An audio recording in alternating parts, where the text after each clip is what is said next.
All right, so it's Bostonian Reviews. We're going to go over the future of education. It actually is a big thing for me. Like, I've always felt education was kind of behind anyway. Excuse me. So let's say Marshall McLuhan, if you know who Marshall McLuhan is, he was always saying that, education and institutional education, had its time when, people couldn't get the information anywhere other than the school.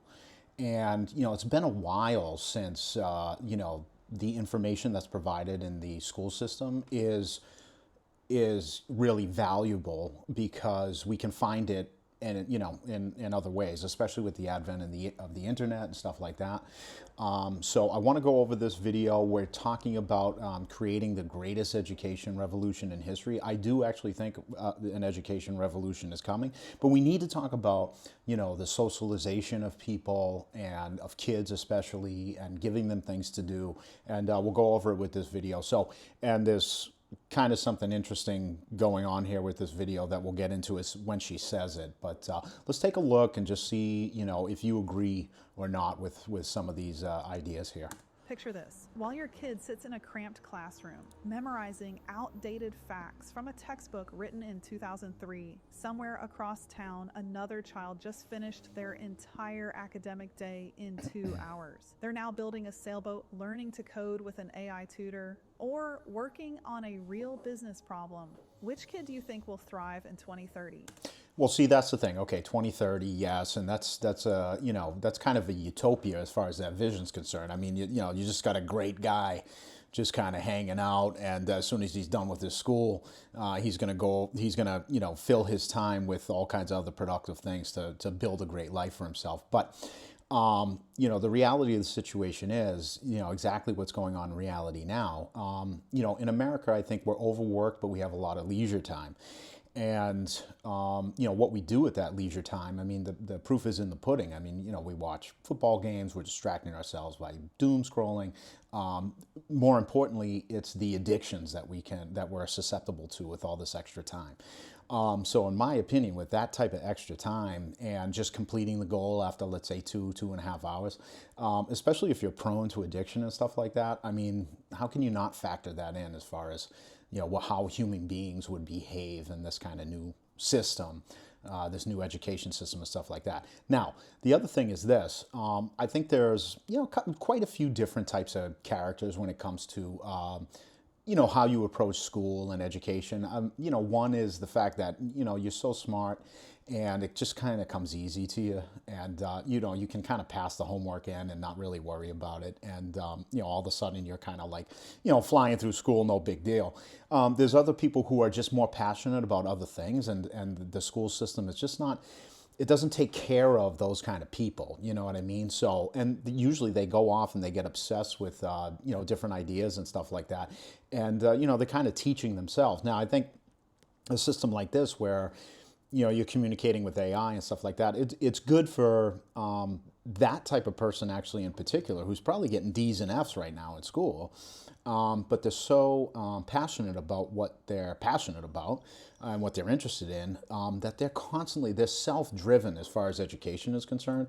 And so I think those people who are probably in the back of the class and are being discouraged are the ones that, if they can just keep a sense of self-worth, they can really thrive, I think, in this kind of system.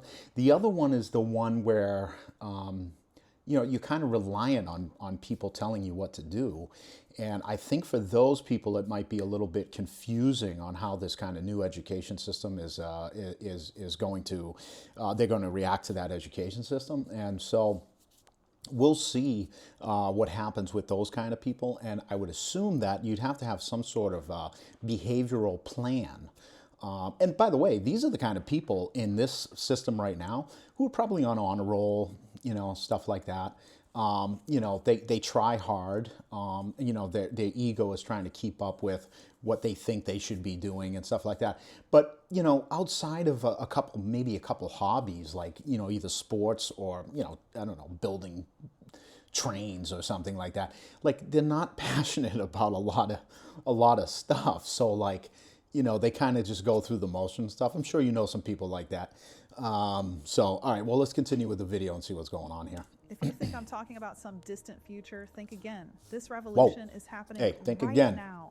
And most parents have Yeah, no idea their it's kids been are happening being for a left long time. behind by a system designed for the 1900s. What I'm about to show you will By the way, the education system right now has been long outdated. I mean, and from what I'm hearing as far as the school systems are concerned, it's kind of becoming, there's still a lot of great guidance, I think, from a lot of great people, as far as, really inspiring people to just try and seek out their potential and stuff like that. But I mean, the school system has been kind of irrelevant and kind of propped up by like the fact that you need to go to college and that's the only way you're going to have a career and stuff like that. But, outside of a socialization process, I mean, and especially with the internet, forget about it. fundamentally change how you think about your child's education. We're not talking about adding iPads to classrooms or getting ChatGPT to write essays. She thinks We're you're talking stupid. about the complete dismantling of an industrial education model that has been Yes, absolutely. crushing dreams for over Look a at that guy. century. Dreams This crushed. isn't speculation. Hey, I'm dreams going crushed. to show you exactly what's happening go, at baby. schools like Primer Micro School in Arizona and Florida, where All my right, own Primer, I've daughter never is even heard. learning, and why traditional education Now is listen to about this. to become as obsolete as the horse and buggy. Hey, if we haven't met, I'm So- Dr. McCoy, Julia McCoy's AI clone. Julia McCoy is the founder So of again, First so Movers. if you're She paying personally attention to this, I researches mean, and writes every script you this is a AI avatar. So who you're even looking at right now, who looks real, is not real. And I'm glad that she comes out and says the fact that it's an AI avatar, because if she didn't, like, you wouldn't even know.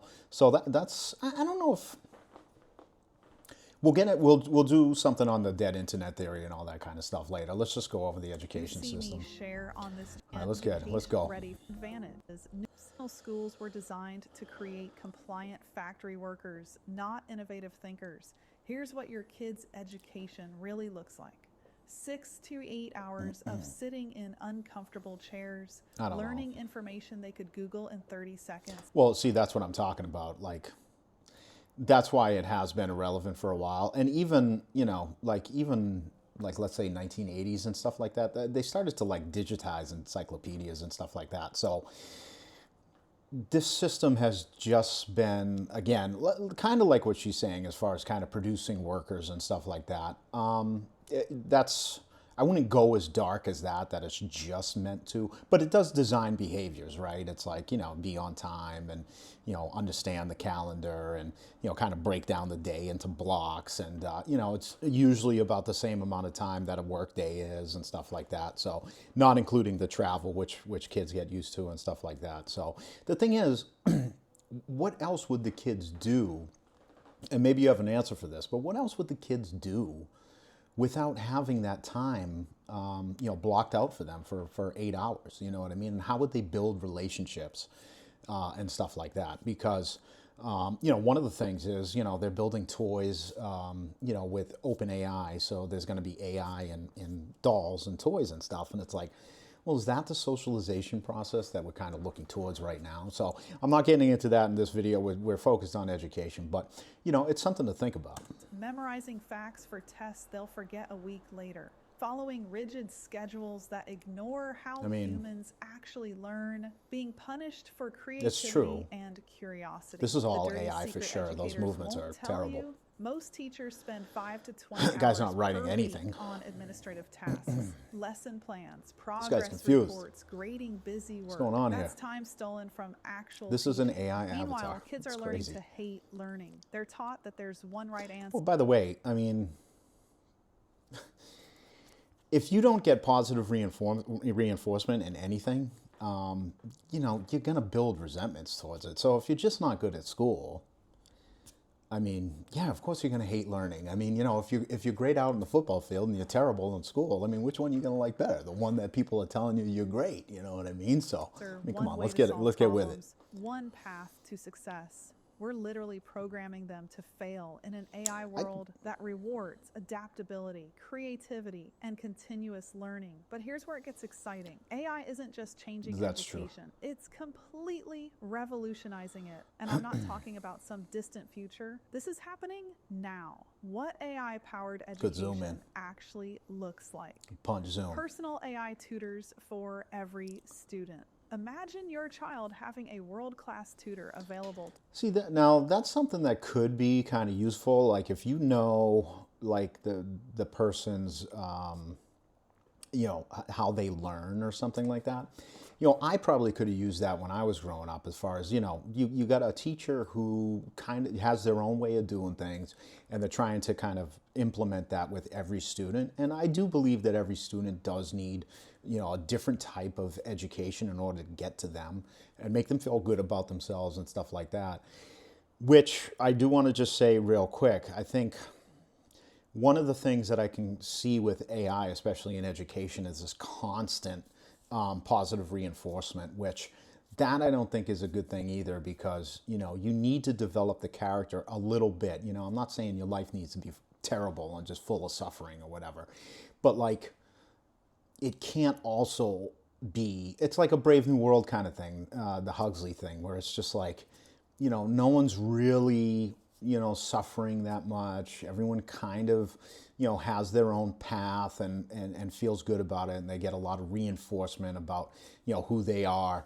Now, again, though, the AI, if you're going to put it in Brave New World terms, the AI would be the judge of what path you would be, because I haven't read the book in a while, but I know it was like alpha, beta, some other categories that kind of put everyone in their place, and that was it.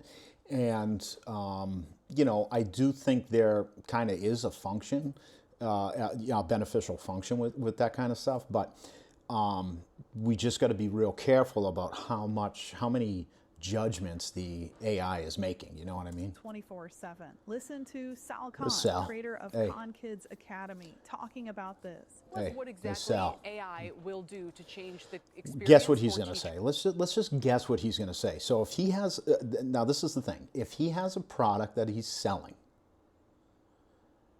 what do you think he's going to say about AI, friend or foe? Especially when it comes to the education system, if he's involved in any way that could make money. And students in the classroom. Let's see. There's Come on now, Sal. always been Let's a go. dream. Science fiction authors have been writing about it for decades, that AI could be something of a tutor for every student. I mean, but maybe just as powerful, it can also be a teaching assistant for every teacher. Most teachers spend someplace between 5 and 20 hours a week doing things like writing lesson plans, grading papers, writing progress reports. AI can do those things. See, this is the thing. It's always like, again, we already have, and I know people feel overworked, as do I. You know what I mean? It's just like, you feel like you're constantly working. But if you really take a look historically what's going on, there's also a lot of leisure time. Like, how could it be that Netflix is so popular, that these TV shows are so popular, that if no one had any time to watch them?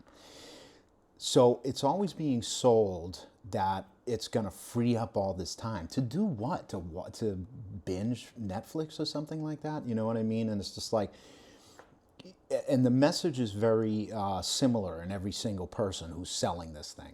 Especially the frontier models, the ones that are the most computationally Here we go, intensive. Microsoft too. And so what we're really excited Which, all right, I'm not going about, to we've get been into working that. on these tools for over a year now. Well before even ChatGPT existed, we were working on this with OpenAI. But this partnership with Microsoft allows us to give these tools, which actually can cost a lot in terms of computation, but give it for free to teachers. So now all No, U.S. teachers we're getting are it gonna for have free. access to tools that in any other industry you would have to spend a lot of money on. We're 10 or 15 years into the national experiment of having basically laptops in schools, and I think there's a lot of real questions about whether that's helped student progress or hindered it. Can you make the case that you think adding AI on top of that will be Let's go now. resulting in better outcomes for students going forward? Yeah, I think the important thing is to not put technology in front of the use case. The reality over the last 15 years is there are cases where technology, and we have 50 plus efficacy studies, and we're working with school districts where they are able to pretty dramatically accelerate some of their outcomes because of technology. But then there's many other cases where people bought the iPads, they bought the laptops, and they're just sitting there collecting dust, and really they haven't seen things move. So it's very important to think about how you're going to use it, and then think about the tools. And the tool might be a pencil, or it might be artificial intelligence. Another problem that we've had historically is we'd go to teachers and say, hey, if only you learned this one extra thing, it might improve your outcomes. But then they're already spread thin. What's exciting about AI, especially with these teacher tools we're now able to give, is yes, it is one more thing for a teacher to learn, but we can immediately show them productivity improvements, time savings. We're working with school districts that are already saying it's saving their teachers. See, this is the thing. So a lot of people don't actually realize, like, well, I don't want to say a lot of people don't. I mean, I realize it, you realize it, whatever. But it's just like, AI is being sold on the surface, the things that go like viral on like Twitter and or X or whatever, are these like, image generation models where you can like make a movie and like, all this other stuff. But like that's just like distraction type stuff, you know what I mean? Yes, it's pretty amazing what some of this stuff can do, but it's really about how AI is, I don't want to use the word infiltrating, but coming into institutions and really going to be influencing people's lives, people's behaviors, people's outcomes.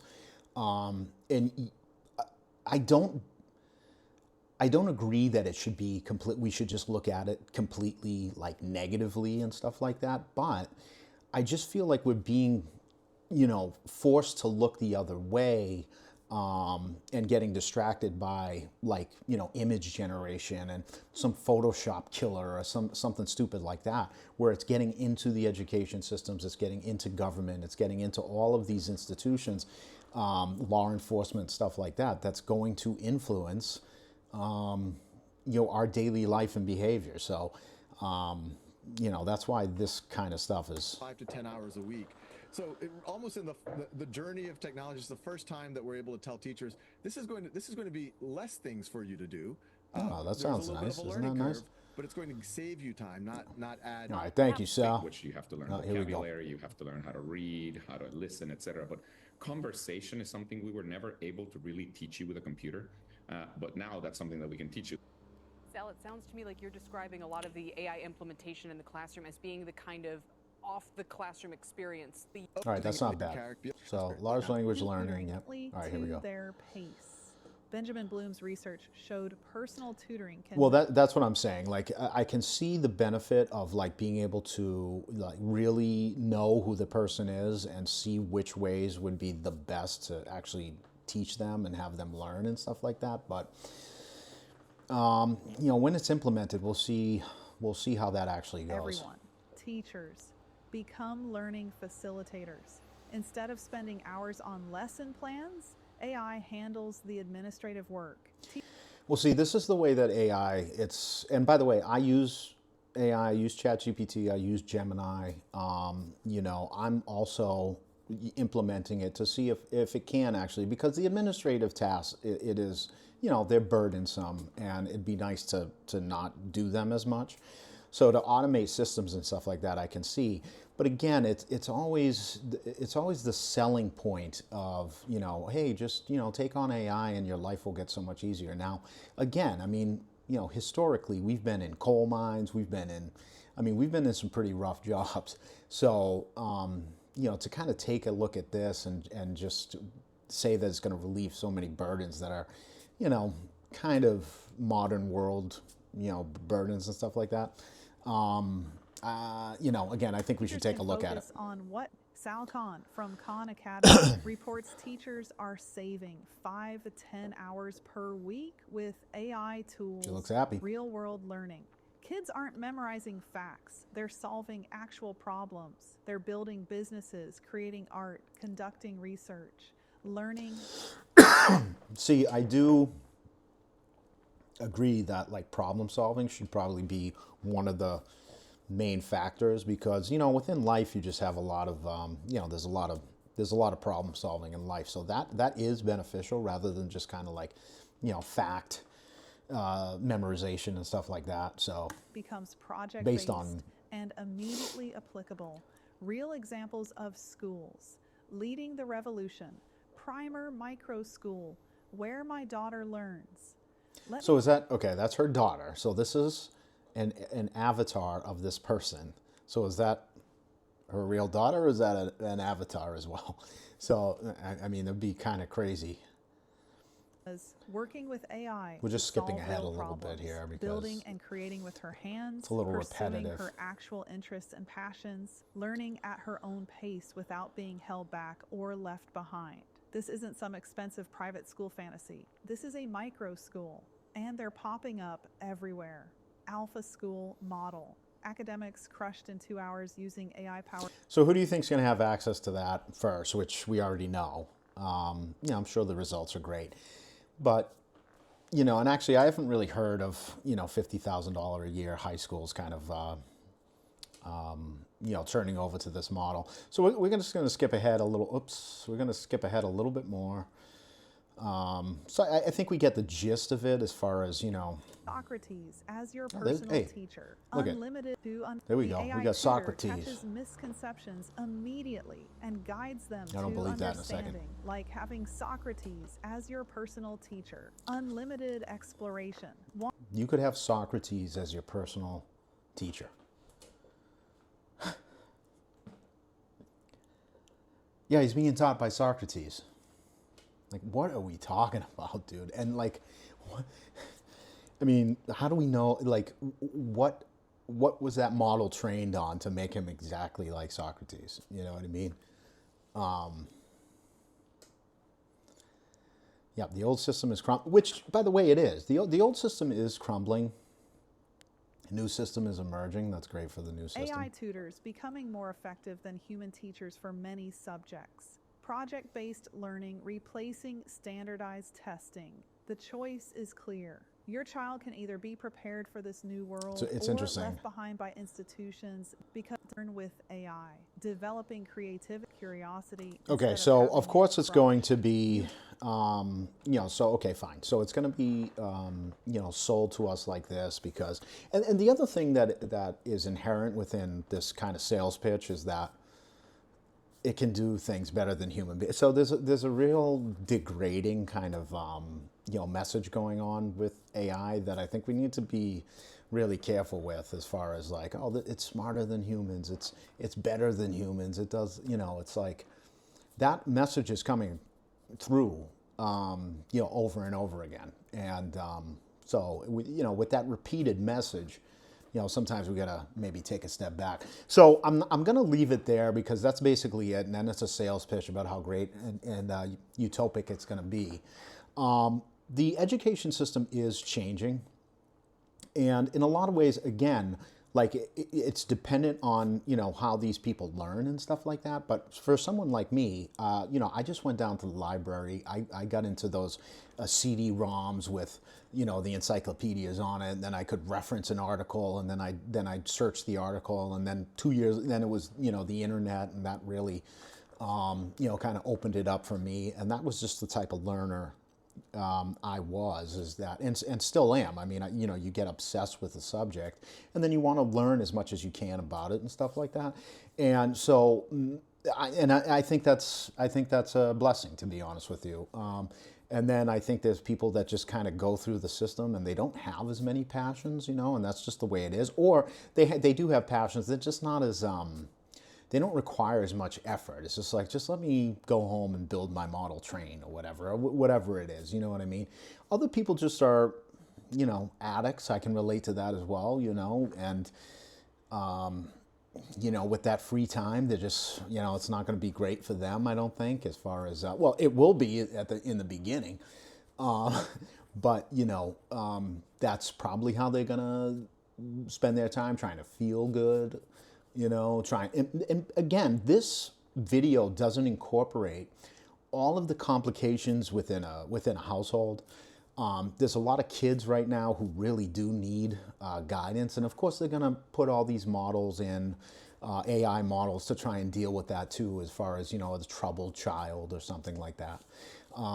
Because I think they're still going to keep the same structure as far as the fact that you need to, you know, go to this place for a couple hours and you know, because what are you going to do with sports too? You know, you need people interested in sports, so you have to have those.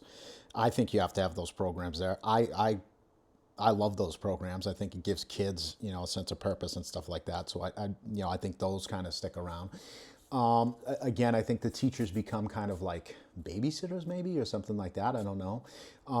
But yeah, it is changing, and I think that this, what truly looks like a brave new world, is going to have like some real organization to it, or it's just going to look like this. I mean, you know, we have organization, we have people, you know, who have things to lose. We have people who are positively reinforced by some of their achievements. These are all like things that are very basic, you know, to kind of keep human beings invested in, you know, the idea of, you know, civilization and the idea of themselves and stuff like that.